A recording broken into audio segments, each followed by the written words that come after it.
Hello, everybody, and welcome back to the Coffee and Geography Coffee House for another espresso and coffee. And what you just heard is what we're going to be talking about, because what we're talking about is a very visual thing. But for you who are only listening, you've now got a taste of what we're going to be talking about. And I am joined in the coffee house with the wonderful Phil Humphries, returning to the coffee house since being a guest a couple of years ago now, Phil. So Yeah, a welcome couple of years ago, back. I think lockdown kit. Absolutely, I it's been think a it long was during time. lockdown. It Yeah, was. it was during Gosh, I lockdown. didn't So think for, that the climate stripes could get any more meaningful. oh, But that wow. was incredible. Yeah. So, folks, we are going. If you're not familiar with the espresso and coffee, espresso coffee and geography format, we've got 15 minutes just to go through some current affairs because today is on the 21st of June 2025 is Show Your Stripes Day. So I'm going to press the start timer, Phil. So off we Okay, no go. So worries. Hang on, yes, I'm the just showing climate my stripes. stripes. There we go. And there we go. There we go. Phil's got his climate stripes tie. So, Phil, what are the warming stripes or the climate stripes all about? Why is it important? I think that the warming of the climate is such an abstract concept to most people. I think that it's really hard to get to understand, to get to grips with. And Ed Hawkins at Reading came up with the idea of visualizing this and now putting it into sound. And Essentially, they are is it every year? I think, and it's temperature differentials away from the Every tick moon. you heard was a year that went past. So that tick tick that's 1 year that went along the It's stripes. Yeah. remarkable. Yeah, and so the blue is where temperatures were less than the mean, and the red and the increasing red, and indeed, as I think it's going to move into darker purple, was temperatures Yes, above you're the mean, correct. and it's very easy from left to right. It goes blue to red, pretty much, or from up down to your ties. There we are. Hmm. I think Alan Parkinson, esteemed geographer, put me onto this. I think he's got a shirt, and I wouldn't be surprised if he's got a tie, a suit as well. Sorry. Yep, the way that this works is so if you're looking, if you're seeing, you can see this for yourself.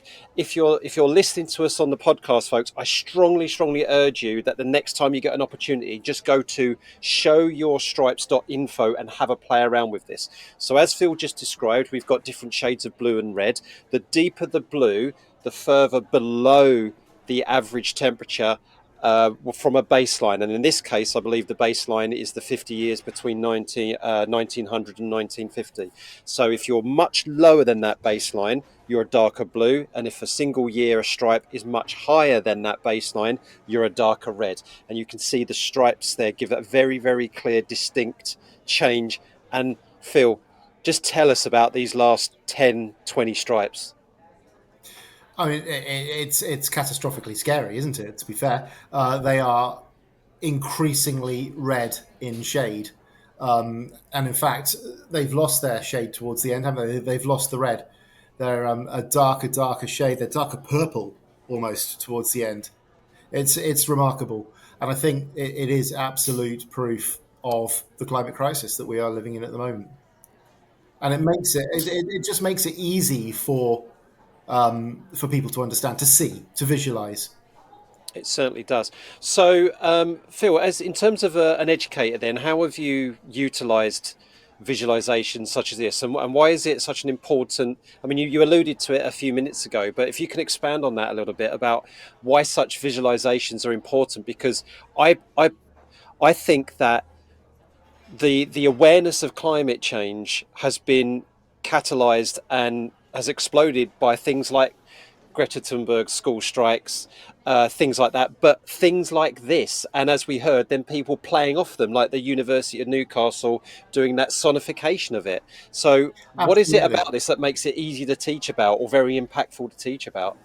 I think just going back to the start, where I sort of came across this for the first time, we bid for and won a sort of not a contract, but an agreement with Armets that we would 3D print the weather, basically. So we were given access to the Central England temperature database, which measures temperature back from 1750 all the way through.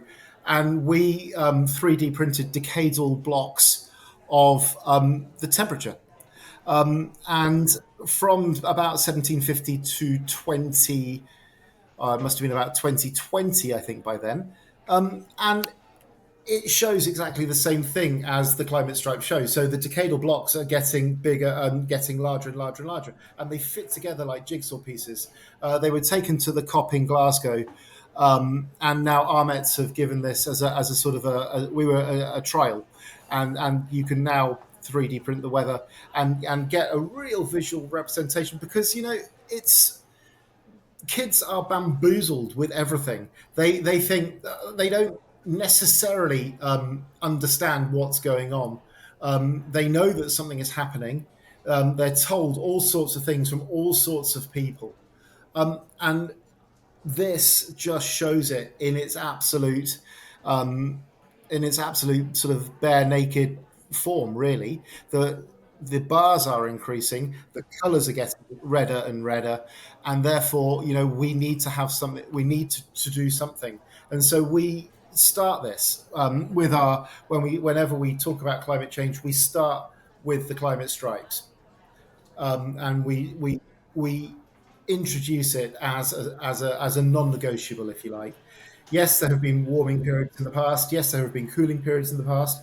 We look at natural variations. We look at natural causes, but then we very much focus on the anthropogenic causes since the Industrial Revolution.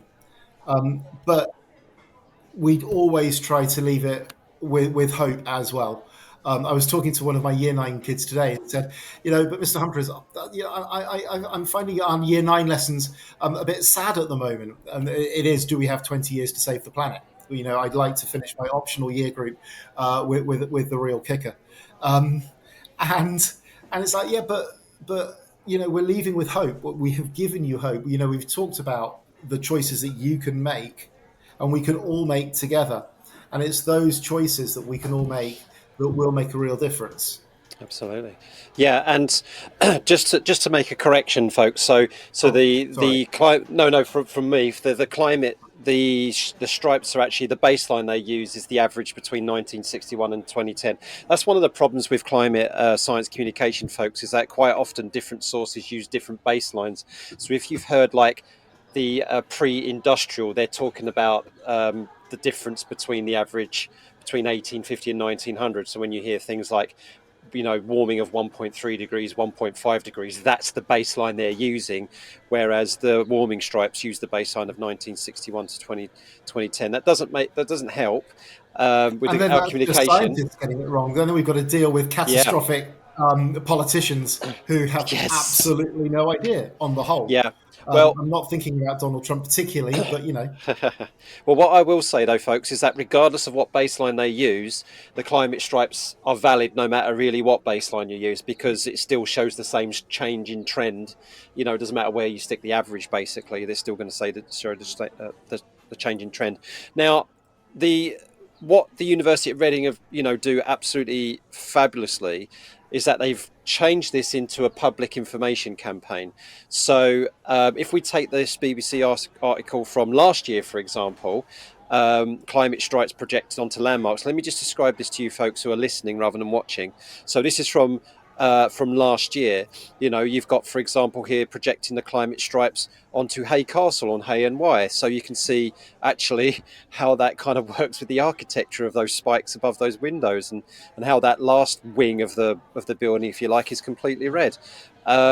Queensland project them onto the bridges in Brisbane. So you can get the climate stripes per region, and even in some cases for the city near you. So Queensland's climate stripes were projected in Brisbane. What else have we got here? This is really cool. I love this. The stripes were projected onto a wind turbine in Stroud. Interesting. So there you yeah, go. So you it's got them phenomenal, like isn't glowing it? there, and that you've got here the BT Tower in London. Yeah, And I and think so it anything captures that the just makes imagination, as an you say. abstract, confusing, absolutely, absolutely, yeah. Mm. I mean, I think Ed Hawkins has done more for demystifying climate science than perhaps anybody else. Yeah, Absolutely. it's amazing. So, what I would, last thing really want to ask you, Phil, is you're talking about the hope. Now, for me, the thing that I do like about the climate stripes, which I prefer more than like those headline figures, like keep warming below 1.5 degrees, keep warming below 2 degrees. That the thing I hate about that, and scientists have to take some blame for this because they've pushed those as markers, right? In that is, um, if we are going to fail our 1.5 degree warming according to the Paris Agreement, oh, it's all over, but we can still try and keep it below 2 degrees. And if we miss that, what do we then Yeah, say? Probably 3 degrees. And if we miss that, we then say 4 degrees. yeah, But what the climate stripes do is that you can make a difference between turning a potential dark red line, or maybe in the near future a purple line, turn it into a lighter shade of red. And then maybe a absolutely. year which would have been a lighter shade of red, you're turning that lighter shade of red into a slightly paler red. And so my opinion, and that could be, why aren't we talking about we've missed 1.5? Let's try and keep below 5.11111 now. It's because that's not sexy. It does headlines, but it actually matters. Look, folks, look at that. If you're looking at this on the screen, let me put the stripes back on the screen again, and then I'll let Phil comment to close us off. So, if you look at this, right now, look at those individual years, like here, where you've got some pale reds and a pale blue next to each other, right? The fact that you've got this year here and this year here, that could mean the difference of someone suffering and someone not suffering. That difference, right? So Yeah, every one of these yeah. strips, we turn into a paler shade of it that actually matters for people, right? So that's the hope for me. And that's what I like about these stripes. And it's easier for people to understand as well, isn't it? You know, rather than an abstract figure that is pretty meaningless. And also, to be fair, pretty unattainable now, I believe.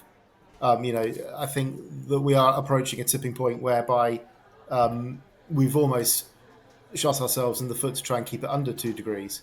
But as you say, to try to lighten the shade, lighten the red, and that's something that kids can get behind as well, isn't it? Because you're telling children uh, to we need to keep it under this. Well, what does that mean? How can we do that? But if we can then build action to lighten shade in so many areas, then I think that's fantastic. Absolutely, Yeah, 100%. So, absolutely. folks, I always have hope because you have, yeah, because you have the reason being I always have hope is because it really does matter to someone in the world about what shade those lines are. So It every little does. help matters. Okay, we've got 2.5 minutes, Phil. Send us home. Any final comments? I just think this is has to be at the forefront of everything that we now do as geographers. We're in such the privileged position as educating the future geographers. We don't want our students, our geographers, to become estate agents, to use their geography degree as a facilitating degree. We need our geographers to be geographers to make a difference. And I think that if that happens, and if they're well educated, as I know happens in every establishment now, up and down across the country, then there is hope. We can make a difference, and we can make a difference for everybody. As you say, the people that are struggling, are suffering, the very poorest in society, who are affected perhaps the most by these climate stripes. It's so important. Mm, yeah, thank you so much, Phil. So, folks, get yourself. So, if you're in the car listening to this or whatever, and you're listening, the next time you have access to your smartphone, or go to showyourstripes.info and have a play. And I got a challenge for you, right? Everybody listening, why not do this? If you've got a social media account, download your stripes for your nearest area, post them on social media, hashtag show your stripes day, also hashtag coffee jog pod, so that we know we've built awareness through this little snippet. Absolutely, that'd be So there we, phenomenal. Yeah, let's yeah, rise up. right. Let's make a difference. Kit, Let's thank you make a so difference. much. Phil, it's always a pleasure. You'll be welcome back if you ever have a topic, Phil, that you want to talk about for 15 minutes, current affairs thing. You're always welcome, my I love friend. to talk.